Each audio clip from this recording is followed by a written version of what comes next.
Now, I have been waiting next week to meet our next guest and get some tips. It's Valentine's Day, of course, but if your haul of red roses and heart-shaped chocolates is looking a bit dismal like mine is, I have to admit, our next guest may be able to help. Sasha Mataraz is the director of dating agency Two's Company, and after 4 years in the matchmaking business, she can take credit for 4 weddings, 3 engagements, and thank goodness no funerals. Welcome to the show, Sasha. Hi, Sarah. So tell me about your dating agency and how it works. Well, we do one-on-one matchmaking, so it's quite a bit different to the other agencies that do events for single people. Like or, Table for Six, for example, those sort of For things. example, or internet dating or anything like that. We do one-on-one. So first of all, let's say you want to join. I'd meet with you, we'd sit down for a coffee, we'd just have a chat about you, your work, life, family, travel, hobbies, all that sort of thing. What you're looking for out of the future and what you're looking for out of a partner.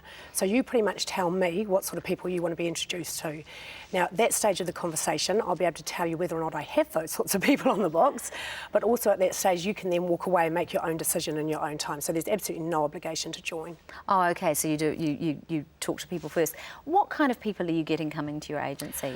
The people that join the agency, they have great, they're not looking for a social life. They've got friends, family, work, hobbies, holiday play, all of that. Okay. The thing is, when you've got such a busy social life, how do you meet people outside of your social circle? I was just saying to someone earlier, last weekend I was in Whangamata, the weekend before Whangamata, the weekend before that Whirianga, the weekend before that Mount Maunganui, and then all week you're working. So how do you actually meet, people outside your social life? Does that seem to be the problem these days, more just having the time to actually get out and meet new people, as opposed to that there are people out there? I don't even think it's a time thing, it's where do you meet them? I mean, it's, well, classically in a bar. Exactly, but how often do you go to a bar these days? And if you do go, you're going with your friends and, you're sitting there having a drink with them and catching up with them, not necessarily, looking around the corner, oh, who's there, who's there? Well, let's talk about protocol on Valentine's Day, because today is Valentine's Day. Yes. If you happen to be someone and you got your eye on someone, what could be some nice things to do for them today, if you're a man, say, or if you're a woman? Well, I think the best thing to do is to definitely approach them. I mean, what's the worst that can happen? They can only say no. So a little love note, little phone call, would you like to go out on a date, some flowers, just making the effort, definitely. What about women approaching men? Why not? But what could you do potentially? Because I always think it might be a little odd to send them flowers. Could you send them flowers to their work with a little note, or chocolates, or what would be some ideas there? That is a tricky one. What could you do? Invite them out for a drink, invite them over to your house for dinner. That would be nice. Invite them for a walk around the bays or something like that.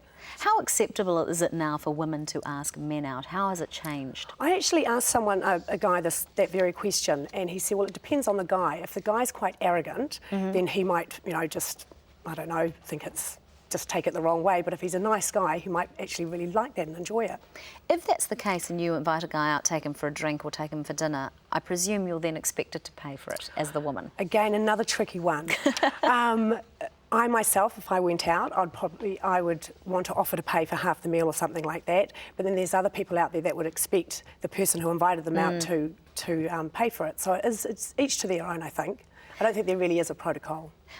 What's the toughest group to place? Ooh. Don't tell me it's women in their late 30s. It is! Oh, I knew it! We'll talk about more of this after the break, but is that what? Definitely women in the early to mid 30s, I'd say. Definitely. I think they're looking for husband material. They're thinking about having family in the future. So they're very quick to write someone off before actually getting to know them. Right, very interesting. I look forward to talking about that after the break. And we will hear more from Sasha, as I just mentioned, after the news at 11. But right now, I'm back with Sasha Mataraz, who's about to quiz me on my idea of a perfect date.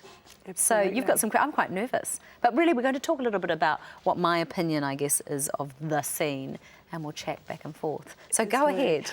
I've got some questions here. One of them is height an issue when you're looking for your perfect man? Well, there aren't many men who are shorter than me. But, it's interesting that you ask that, because I must say I probably do generally like to go out with a man taller than me. However, I think it's sort of an old-fashioned concept, and I was talking to a friend the other day who's not a very tall man, and he said, why is it that women are so obsessed with tall, big men? It's sort of an old-fashioned, from the cave days where we it's used to throw them over, you know, throw the woman over their shoulder. I think you just want someone to feel like someone can throw you over their shoulder and look after you, and it's a security thing, I think. But but that doesn't actually happen. I mean, when was the last time a man threw you over their shoulder? Oh, actually. Yeah, okay, it's not good. But I mean, it is an unusual concept, and I think it's nice. I do think women in general, and I know for me, it's not about looks. It's about the kind of person they are, their intelligence, you know, their personality, definitely. Do you find at your agency that that's what you hear from women versus men looking for good looks? Absolutely, but even then, men aren't so much about looking for good looks either. It's all the sort of ethics and morals that come into it, mostly. Really?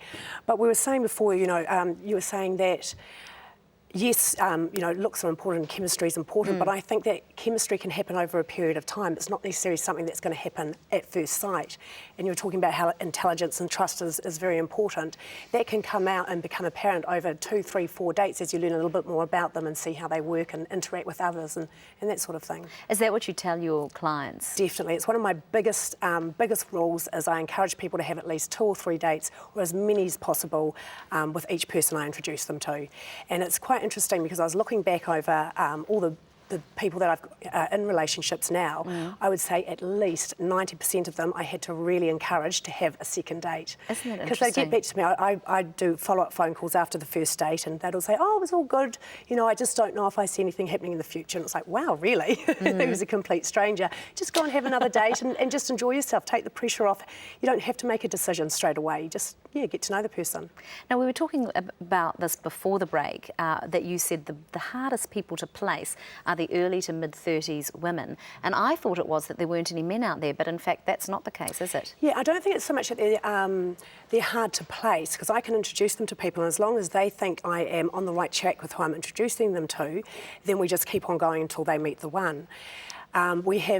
We've got the balance on the books with men and women between, we start at 27, let's say from 27 to about 47, 50 is very well balanced. It's in the 55 plus age group that I have more women that approach the agency than men. And that's, yeah, if I could get maybe 100 more men on my books in that 55 plus agency, there'd be a lot of happy women out there. So what's your advice to women who are 55 plus out there who would like to meet a man? Just keep on trying. Absolutely nothing happens to a person that does nothing. So definitely approach agencies. You know, just try every avenue. You know, if you don't walk out the door, then you're definitely not going to meet anyone. Well, that's right. Yeah. But I understand you actually said you have to turn away some women of that age. Well, I do. I turn away about 1 in every 3 women in the 55 plus age group. It's just important for me to keep the numbers even in that age group. I can't have, say, 600 women in that age group and 200-300 men. I've also got to be fair to the women already on the books in that age group. It's a tough one. I tell you what, you lucky guys out there, you lucky 55 plus guys. Yeah. That's right. Look, it's great. It's very interesting. Thank you. Just before we go, I know we're over, but is there a man drought? Personally, I don't think so, but statistics would have to say. Oh, my goodness. Well, thanks very much. Thank you. Valentine's Day, this is your chance. Thank you very much.